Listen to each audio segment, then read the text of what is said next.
Mukunda jewellery మొట్టమొదటి factory outlet హనుమకొండలోనే అతిపెద్ద jewellery mart December 14న గొప్ప ప్రారంభం.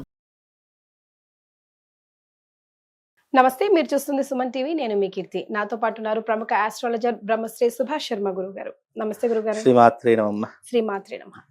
గురుగారు, గురు పౌర్ణమి దత్త జయంతి వస్తుంది కదా, మరి ఈ రోజు ప్రాముఖ్యత గురించి, ఈ రోజు మనం అంతా ఏం చేసుకుంటే బాగుంటుంది, ఏమైనా రెమెడీస్ చేసుకుంటే ఎంత వరకు వర్కౌట్ అవుతుందో తెలియజేయండి.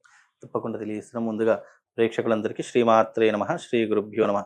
ఓం జ్ఞానినాంనపి చేతాంసి దేవి భగవతి హిసా బలాయ కృషమోహాయ మహామాయ ప్రయశ్చతి.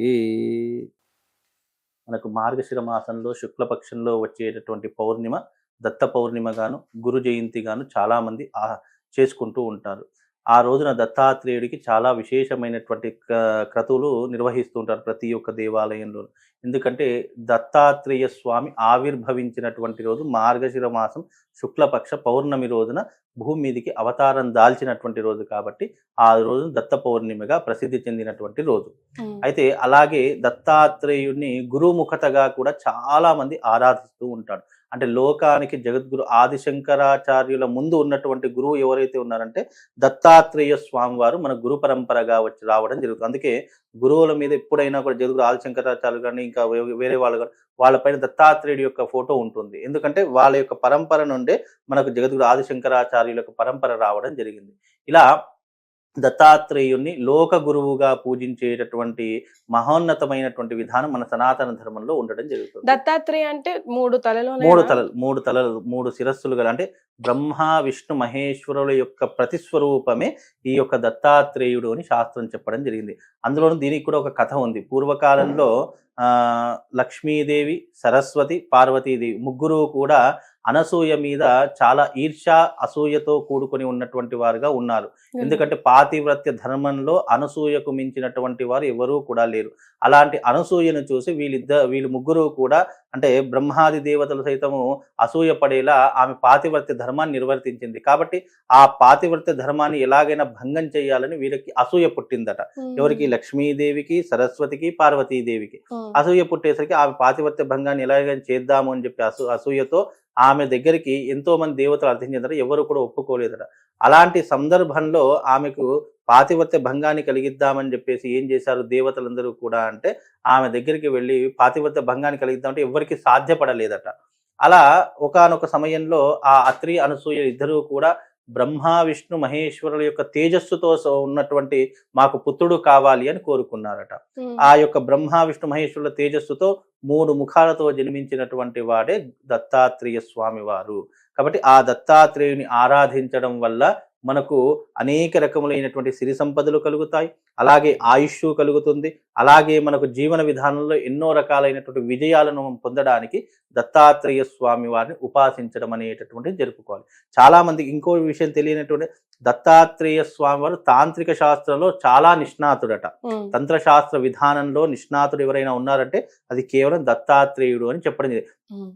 తాంత్రిక శాస్త్రం పుట్టింది కూడా దత్తాత్రేయ స్వామి వారి పరంపర నుండే తాంత్రిక శాస్త్ర విధానం అనేటటువంటిది పుట్టడం జరిగింది. కాబట్టి తంత్రశాస్త్రం నిష్ణాతుడు. కాబట్టి అందుకే ఎవరైనా మానసికంగా కానీ శారీరకంగా కానీ ఇబ్బందులు పడుతున్నటువంటి వారు, అలాగే రోగాల బారిన పడినటువంటి వారు, మానసికంగా శారీరకంగా దృఢంగా లేనటువంటి, ఇప్పటికీ కూడా మనకు ఇక్కడ కర్ణాటకలో దత్తాత్రేయ స్వామి వారి యొక్క క్షేత్రం ఉంటుంది. ఆ క్షేత్రానికి వెళ్ళి అక్కడ నిద్ర చేసి గురు పారాయణం, గురు చరిత్ర పారాయణం చేయడం ద్వారా వాళ్ళకున్నటువంటి సకల దోషాలు తొలగిపోతాయని కూడా మనకు శాస్త్ర ప్రతీకగా నిలిచింది. ఆ యొక్క క్షేత్రము చాలా విశేషమైనటువంటిది. శ్రీపాద వల్లభుడు ఉన్నటువంటి క్షేత్రము, దత్తాత్రేయుడు ఉన్నటువంటి క్షేత్రము, నడిచినటువంటి క్షేత్రము ఆ యొక్క క్షేత్రము చాలా విశేషమైనటువంటి. ఆ క్షేత్రంలో నిద్ర చేసి వస్తే చాలా విశేషంగా పుణ్యము పురుషార్థం కలుగుతుంది. ఆ రోజున దత్త జయంతి రోజు కూడా అక్కడ ఇసుకేస్తే రాలనంత జనం వస్తారు. చాలా గానగాపూర్ క్షేత్రం, గానగాపూర్ ఈ క్షేత్రం చాలా విశేషమైనటువంటి. అక్కడ నదీ సంగమం ఉన్నటువంటి క్షేత్రము. మనకు ఈ యావత్ భారతదేశంలో గానగాపూర్ క్షేత్రం చాలా సుప్రసిద్ధమైనటువంటి. మళ్ళీ అక్కడ స్వామివారి విగ్రహం అలాంటివి ఏమి ఉండవు, కేవలం పాదుకలు మాత్రమే ఉన్నటువంటి క్షేత్రము. కాబట్టి అది చాలా విశేషమైనటువంటిది. అక్కడ స్నానం ఆచరించి అక్కడ 7 రోజుల వరకు ఎవరైతే సేవ చేసుకొని 7 రోజుల వరకు గురు చరిత్ర పారాయణం చేస్తారో వాళ్ళకున్నటువంటి దారిద్ర్యములు తొలగిపోతాయి, కష్టాలు తొలగిపోతాయి, దుఃఖములు తొలగిపోతాయి, బాధలు తొలగిపోతాయి. ఇలా 1 కాదు 2 కాదు, వాళ్ళకున్నటువంటి సర్వ కష్టాలు సర్వ అరిష్టాలు పోవాలంటే ఒక్కసారి గానగాపూర్ క్షేత్రానికి వెళ్ళొస్తే అక్కడ విశేషమైనటువంటి చాలా మంది కూర్చొని పారాయణం నిత్యం నిత్యం వందల మంది పారాయణం చేస్తారు. అక్కడ మీకు ఎక్కడా కనిపించినటువంటి కుక్కలు అంటే శునకములు ఉంటాయి కదా, అక్కడ కనిపిస్తాయి. అక్కడ ప్రతి ఒక్క శునకము దత్తాత్రేయుడు స్వరూపంగానే చూస్తాయి. ఎందుకంటే దత్తాత్రేయుడు యొక్క స్వరూపంగానే భావించి వచ్చినటువంటి కుక్కలు తప్పకుండా వాటికి భోజనం పెట్టిన తర్వాతనే అక్కడ భుజించడం అనేటటువంటిది సాంప్రదాయం. కుక్కలు లేవు అక్కడ, వాటికి భోజనం పెట్టలేదు, వాళ్ళకి రొట్టెలు పెట్టలేదు అంటే ఎవరు కూడా భోజనం చేసేటటువంటి వారు కాదట. ఎందుకంటే అక్కడ వాటికి భోజనం పెట్టిన తర్వాత చేస్తే దత్తాత్రేయుడికి ఆ భోజనం చెందినట్టుగా భావన చేసుకుంటారట. అందుకే చాలా సుప్రసిద్ధమైనటువంటి క్షేత్రము. దత్త పౌర్ణమి రోజున విశేషంగా అక్కడికి వెళ్ళి దర్శనం చేసుకోండి. గురుగారు చాలా మంది అక్కడ నది స్నానం చేసి అక్కడ బట్టలు అక్కడే వదిలేసి కొత్త బట్టలతో అక్కడ వృక్షం ఉంటది. అవునండి, మహావృక్షం దగ్గర దీపారాధన చేసి మళ్ళీ అప్పుడు గుడికి వెళ్తూ ఉంటారు. అది చాలా ఏళ్ల నాటి వృక్షం, మహావృక్షం. అది ఇప్పటిది కాదు, దాదాపు ఒక 500-1000 సంవత్సరాల క్రింద నాటి వృక్షం అని అక్కడ ప్రతీక చాలా మంది చెప్పుకుంటూ వస్తారు. అక్కడ దత్తాత్రేయ స్వామి వారు కూడా నాటినటువంటి వృక్షం అని కూడా చాలా మంది అంటూ ఉంటారు. అది ఎంతవరకు వాస్తవం మనకు పురాణ గాథల్లో లేదు కాబట్టి అది చెప్పలేము. కాకపోతే పురాణమైనటువంటి వృక్షంగా కూడా చెప్పడం జరిగింది. ఆ వృక్షం కింద దీపం వెలిగించిన మన యొక్క అంధకారాన్ని తొలగించబడుతుంది అని కూడా అక్కడ శాస్త్ర ప్రతీక. చాలా మంది వందల మంది గురు చరిత్ర పారాయణం చేస్తూ ఉంటారు. చాలా మంది అక్కడ విశేషంగా ఇంకోటి ఏంటంటే ప్రతి అమావాస్యకు ఆ క్షేత్రమునందు ఎవరికైతే అబ్నార్మల్ గా బిహేవ్ చేస్తారు, ఇప్పుడు బాణమతులు చేతబడి చిల్లంగులు అంటారు చూస్తా, అమావాస్యకు అక్కడ నదీ స్నానం ఆచరించి అక్కడ దత్తాత్రేయుని క్షేత్రం దగ్గరికి వెళితే ఎవరైతే అబ్నార్మల్ గా బిహేవ్ చేస్తున్నారో, ఎవరికైతే ఏదైనా క్షుద్ర ప్రయోగం జరిగింది, చాతబడి జరిగింది అని అనుకుంటుంటారో అలాంటి వారు అక్కడ తప్పకుండా గోదావరిలో స్నానం చేసి ఆ రాత్రంతా అక్కడే ఉండేసి మరోనాడు దత్తాత్రేయుని దర్శించి వస్తేనట ఆ పాపాలన్నీ కూడా తొలగిపోయి ఎవరైనా మంత్ర ప్రయోగం చేసినా చెడు ప్రయోగం చేసినా వాటి నుంచి బయటపడతారు అని చెప్పేసి కూడా శాస్త్ర ప్రతీక. అందుకే ఈ యొక్క దత్తాత్రేయ జయంతి చాలా విశేషమైనటువంటిది. మీ లైఫ్ ని మార్చుకోవడానికి, మీ లైఫ్ ని తీర్చిదిద్దుకోవడానికి ఇది చాలా అనువైనటువంటి క్షేత్రము. ఇక్కడికి వెళ్ళేసారండి. అలాగే దగ్గరలో మనం సామాన్యంగా అక్కడ వెళ్ళలేనటువంటి వారు, మన దగ్గరలో ఉన్న దత్త క్షేత్రానికి వెళ్ళొచ్చు. అదే రకంగా ఆ రోజున అరుణాచలంలో కూడా అఖండ దీపాన్ని వెలిగిస్తూ ఉంటారు. లక్షలాది కోట్లాది మంది భక్తులు ఆ దీపాన్ని దర్శించుకోవడానికి చాలా మంది వస్తుంటారు.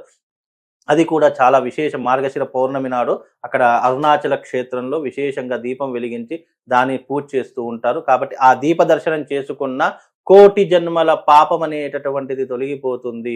అరుణాచల లింగం అనేటటువంటిది చాలా సుప్రసిద్ధమైనటువంటిది. అరుణాచల లింగం అగ్నిలింగంగా పూజిస్తారు. కాబట్టి ఆ యొక్క దేవుణ్ణి దర్శనం చేసుకున్నా కూడా విశేషమైనటువంటి పుణ్య ఫలితం కలుగుతుంది. కాబట్టి ఈ దత్త జయంతి రోజున వీలైతే దత్త క్షేత్రానికి వెళ్ళి అభిషేకాది క్రతువులు, అర్చనాది పూజా క్రతువులు చేసుకోండి.